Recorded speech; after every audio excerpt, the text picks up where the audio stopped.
compute the eigenvalue of L dot S. Okay, if you have this operator, what's the eigenvalue of this? Okay, see if you can change the notation, but it's really the same physics of addition of angular momentum. Okay, any other questions on this? This is, as you can see, the algebra is actually not hard at all. It's only a few lines, but conceptually it's tricky. Okay, so if you do your work now, then you are done. Okay, you are totally prepared in the exam. Once you spot that this is about adding angular momentum, so you can have all sorts of angular momentum. You add two spin halves. If the exam is really hard, you might be asked to add spin 1 operators, or you can add one angular momentum and one spin operator, or you can add two angular momentum operators. Okay, so orbital angular momentum L1 plus L2, for example, for two particles. Okay, but it's all all basically the same variation on the same theme. Okay, good. Any? Okay, now person who asked. Yeah. Okay. So that's question 2, and now go to question 4, which is the identical particle question, right? That question is often confusing, and again, this, as I say, this is, you're not going to figure it out in the exam because you have to be really clear-headed about swapping things around and exchanging and so on, and getting the minus signs correct. So here the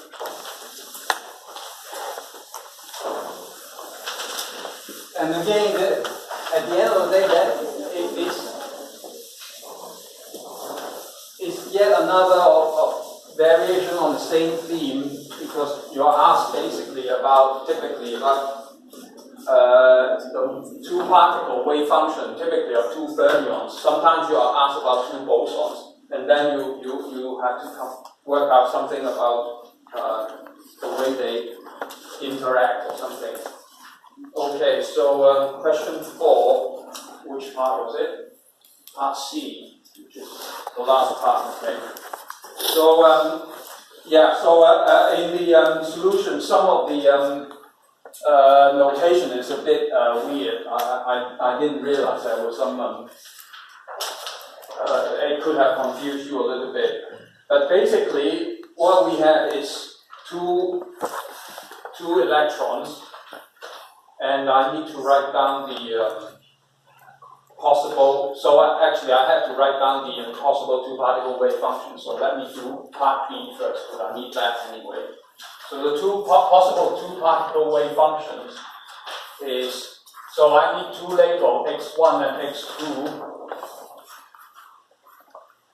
Yeah, so, okay, so yeah, okay, so this is one dimension, that's why I'm using x1 and x2. So, and the two-particle wave functions, and it is in the state n equals 3 and 4. So these are the orbital part. And then there are spin, and there are spin half particles, which means fermions, two spin half fermions. And so I know that what I can write. Okay, so I can write one state which has symmetric. Do I use 5? Oh, I didn't say anything. Okay, so then I use 5, 5, 3, x1, 5, 4, x2. So this will be unsymmetrized. And then I can add the symmetrized version, which is that x2 goes into 3 now, and x1 is at the state with n equals 4 is at x2 here, but here is x1, and I stick in the 1 over root 2. And this thing here, well, what kind of state is it if I swap particle 1 and 2? So if I exchange x1 and x2, do I get the same state, or do I get the minus sign, or what? Same state, right? So this is symmetric under swapping 1 and 2. Okay? Particle 1, label x1, x2, let's say you swap that. And so if I have a symmetric part for the, so this is the space part. If I have a space which is symmetric, now I have to add, well, I have to multiply the spin part. What kind of spin wave function do I need? Anti-symmetric. So that means that I have to write the, well, I think I said chi, right? Doesn't matter really. Yeah, I call it chi. So this would be the chi anti-symmetric, and the anti-symmetric one is the singlet. So this one is anti-symmetric under 1-2 swap of spin anti-symmetric. And chi singlet, well, I just wrote it up there. It's that thing here. Okay. And it is anti-symmetric because if I swap 1 into down, up into down into up, I get a minus sign there. So that means that when I do this swap, I get a minus sign. So now the overall wave function, including both the space and spin part, is anti-symmetric under 1-2 swap. And so that is an allowed fermion wave function for two particles. Okay? So that's one of the quantum mechanics postulates, the symmetrization postulate.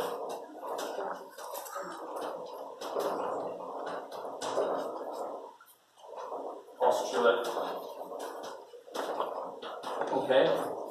So overall, fermions, overall anti-symmetric.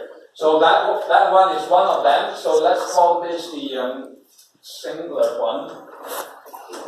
And then the other one, well, you can guess what it could be.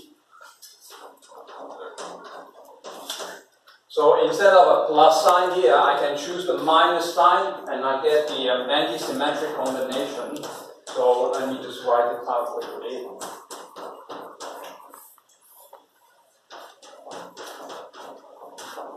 And instead of plus, I have the minus sign, and now I swap the x1 and x2. So 5, 3 has x2 inside, 5, 4, x1 inside. It's 30.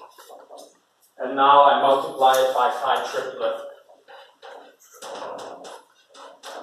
And chi triplet can be one of these ones here. Any one of these will do. Up, up, down, down, up, down, plus, down, up.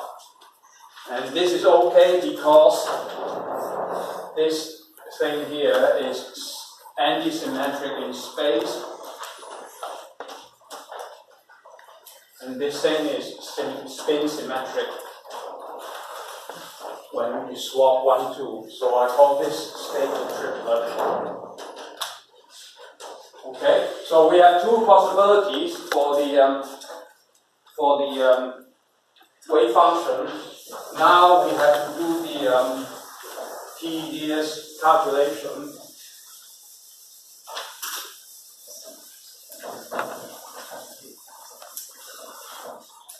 So what we have here is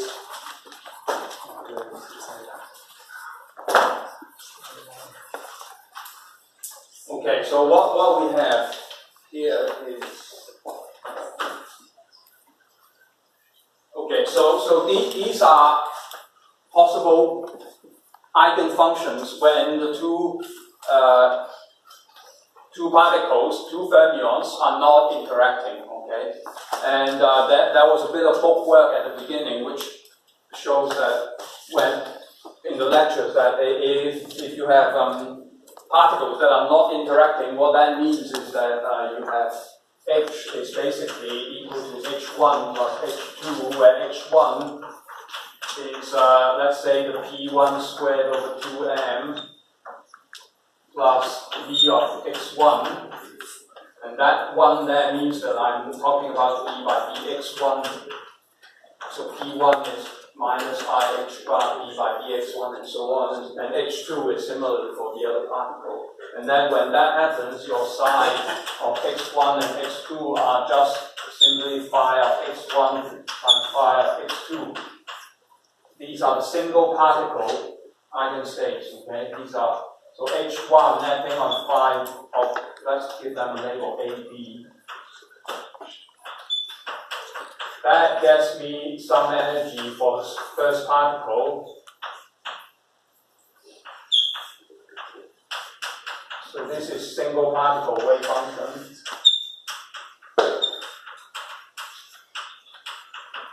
Okay, so now we have to do this to find the energy correction when you add the some Coulomb potential. Okay, right. So you add H. Let's call it H prime is H plus U. Okay, plus, let me write it out, E squared over 4 pi epsilon naught R. And R is basically the modulus of x1 minus x2, the distance between the two particles. So to get first order perturbation theory, what we need is to, to change to first order of the state. Well, you have to put in some state. Okay, so let's compute the state.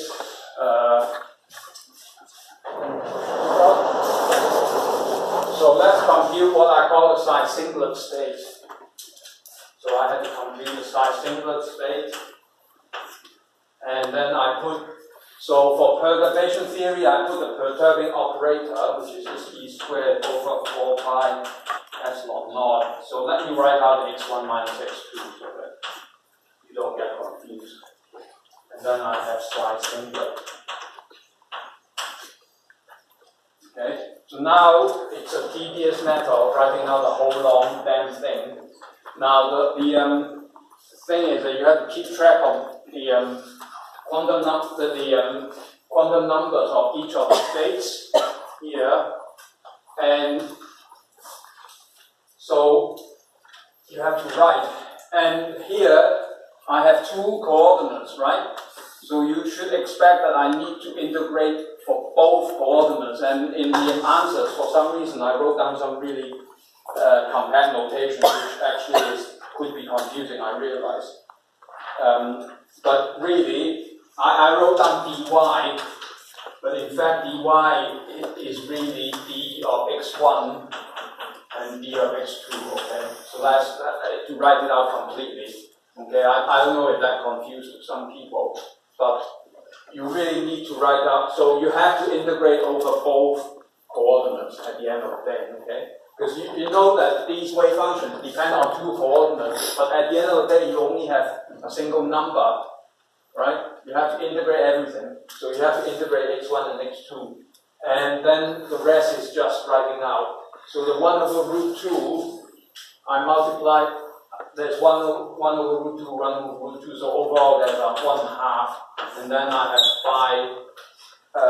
3 x1, 5, 4 x2, and they're all star. So this one is the singlet one, so I would have the symmetric one.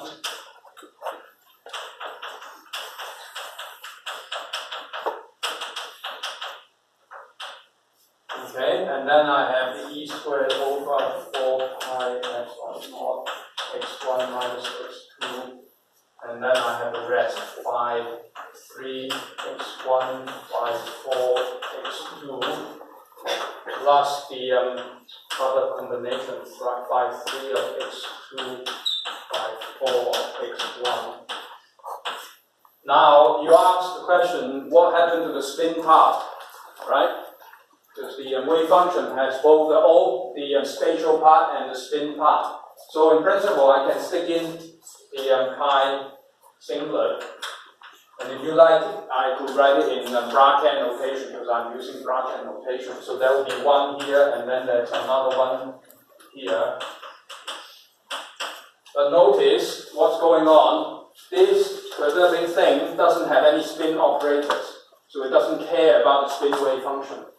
Yeah? So this guy can be put next door to that guy, and that gets me 1. Okay? You can assume that it's all normalized. So this, together with that, gives me 1. And this is possible because the perturbing thing doesn't have any spin operators, so it doesn't care about the spin part. And a lot of times people don't even write it down. Okay? They don't even bother writing out the spin part because the spin part just doesn't enter the picture. Does people understand why? Yeah? So that at least saves you some trouble, because sometimes you can have an operator that also has, like the L dot S problem, the L dot S problem in question 5 of the hydrogen atom. Then you have to keep track of L dot S in between the spin states for the S part. Okay, so no question about this, right? This is just writing it out. And now you have to just carefully do it and spot what are the bits. Okay? So this thing here is just a function, so I would prefer to move it outside so that I don't have to make a mess.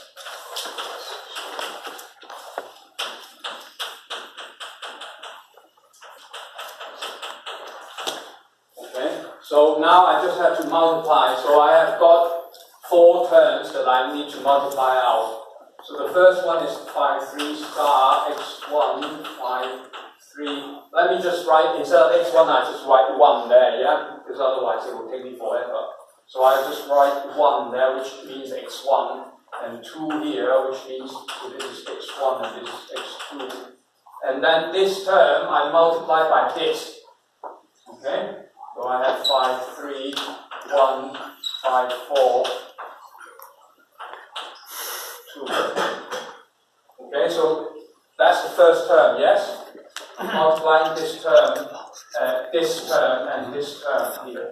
I mean, when I do this kind of stuff, sometimes if you have a lot of terms, I sometimes try to keep track by saying this is term A, this is term B, and this is term C, and this is term D, and this, I then notice this is A times C, and then I can do the other one, which is A times D. Let me write it up here, A times D. A times D meaning I do this,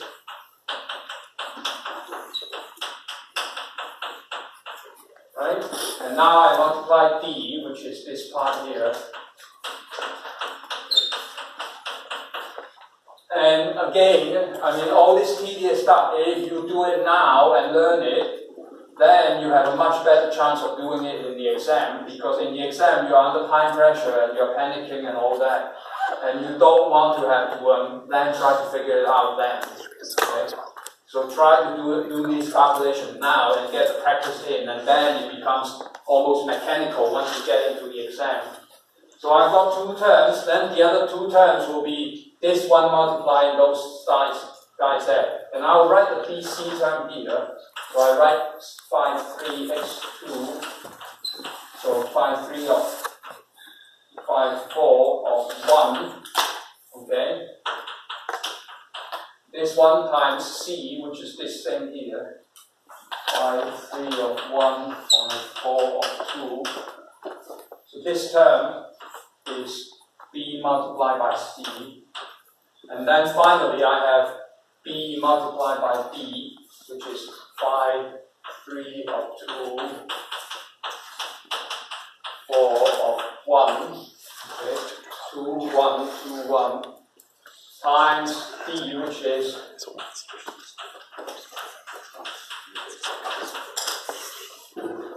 2, 1, 2, 1.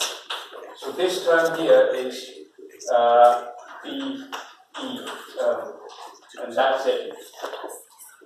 Now there is one little tricky thing, well not that tricky really, but in the answer I was telling you that it should be 2 bits, I plus j, but here I've got 4 terms, and so that has to mean either that some of these terms are 0, which we don't really know. I mean, I didn't give you a wave function, so you can't tell me that it's going to be 0. not in general anyway. Or else, some of these terms are actually the same thing, even though it looks like I have got 4 terms. And in fact, the reason why I write it like this is this term is the same as that term, and this term is the same as that term. This is the bit that I suppose you didn't get when I did the lectures. I definitely talked about that, but maybe that was too quick for some of you, or you didn't get a chance to try it out yourself. So if you look at these 2 terms, okay, what's going on? The 3/4 positions are still there. The only change is 1, 2. Okay? So this 1 becomes 2, this 2 becomes 1, and so on. 1 becomes 2, 2 becomes 1. So the trick is what? Notice this is x1 and this is x2, and it's going to be integrated over. Okay? And this quadratic thing is even in x1 minus x2, in the sense that if I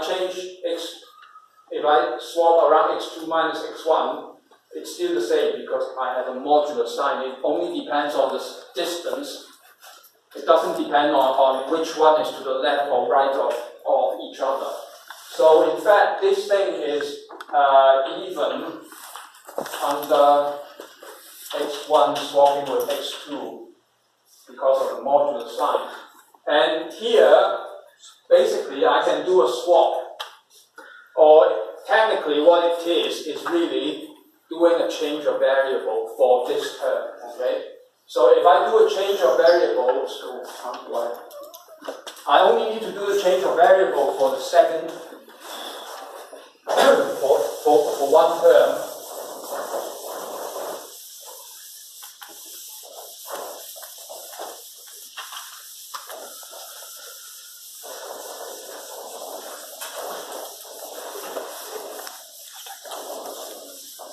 So if you don't see that I can just swap those 1 and 2 in the second half, then let me try to work it out, okay? So what I have, it comes from multiplying BD. So the BD part is dx1, dx2, d squared over whatever, or minus or not, x1 minus x2, and I write out these bits here. Okay? So this is by 3 star of x1, x2, sorry, x2, by 4 star of x1, by 3 of x2, by 4 of x1. Okay, I haven't done anything, I just rewritten that term. And now I do a change of variable. Let me call it y1 equals x2 and y2 equals x1. Okay? So now I have dy1 and dy2 here. It doesn't change very much. And here it's the same thing. So strictly speaking, I write y2 minus y1, but that's the same as y1 minus y2. Yes? Because I'm using the modular sign, I don't care about which way it is in the interaction. Now I just rewrite all this. So x2 becomes y1, x1 becomes y2, x2 becomes y1,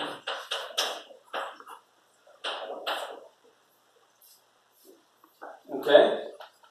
So this term, now let's compare this term with this term here.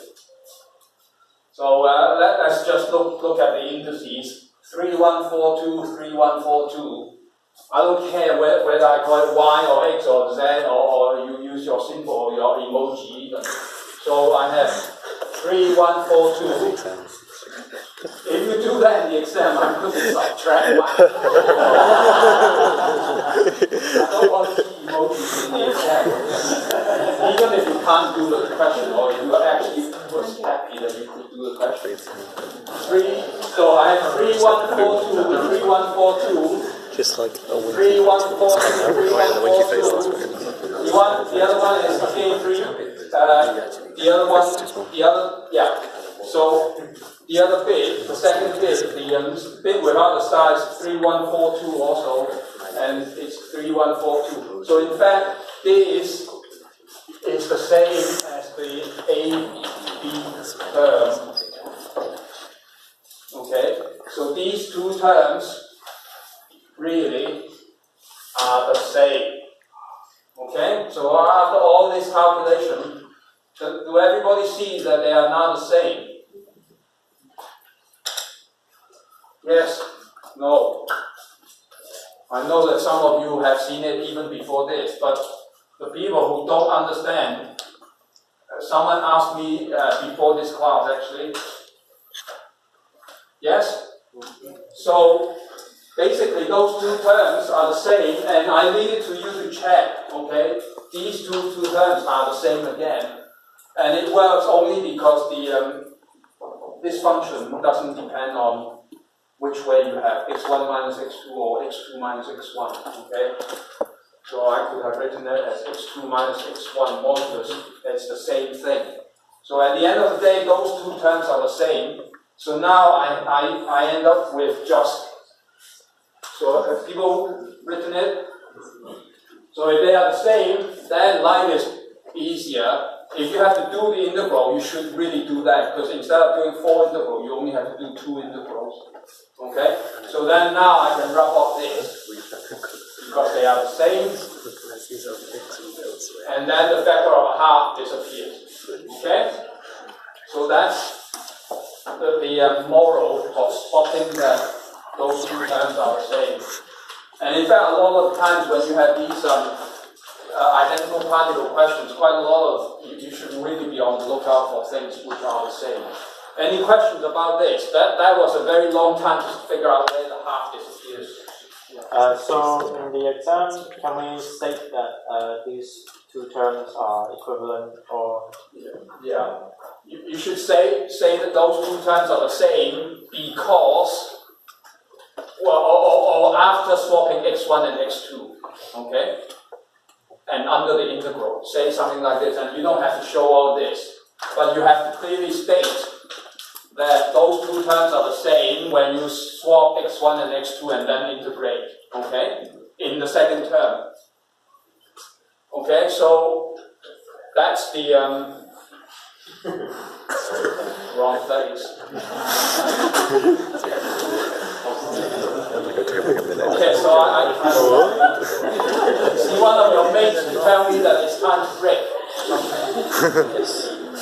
Okay, right, so this, let me just finish this and then we can decide to break or not to break. Yes, another question? Someone has another question? No? Okay, so now I reduce this to this, and you briefly say that those two terms are the same because under the integral sign, when I integrate with respect to x1 and x2, I can relabel, say something like that, those terms, that x1 becomes x2 and so on. But you can only do that because you are integrating x1 and x2, okay? Normally you cannot swap it. If I just give you the wave function, which I have rubbed out, the wave function which was here before, then you cannot swap the x1 and x2. In fact, if you swap the x1 and x2, you get a minus sign for the antisymmetric combination, for example. Okay, so you can do the swapping at the end of the day because you are integrating x1 and x2, and the function only depends, this perturbing function only depends on x1 minus x2 modulus, and then you can do that trick. Okay? So finally, then we can recognize that this is just going to be I plus j. Okay? So I is this part here, and j is this part. And yeah, okay, I don't say anymore, but that's basically it. Yes. Okay, so then very quickly, I can now also do the other bit. So if I do the triplet case, well, what happens with the triplet? I should have counted. With the triplet case, the only difference is that you need the spatial part to be anti-symmetric, right? Yeah? So that means that for the triplet case, I need a minus sign there and a minus sign there. Okay? So instead of the plus sign, I have a minus sign for the triplet case in red. And then if you go through the whole thing, you'll find that this ends up as a minus sign. And similarly for the other two terms, that there is a minus sign. So those two terms are still the same, those two terms are still the same, and you end up with a minus j, okay? So therefore the top sign is for the singlet case, the bottom sign is for the triplet. Okay? Okay? And the interpretation of this is basically that if you look at this, you can rewrite, well, I can rewrite here. I can rewrite here. So you notice that this one here basically becomes 5, 3 of 1 modulus squared. Putting those two together, and then I have 5, 4 of 2 modulus squared. And then you have the e squared over blah blah blah. X1 minus x2 or y, it doesn't matter. Dx1, dx2.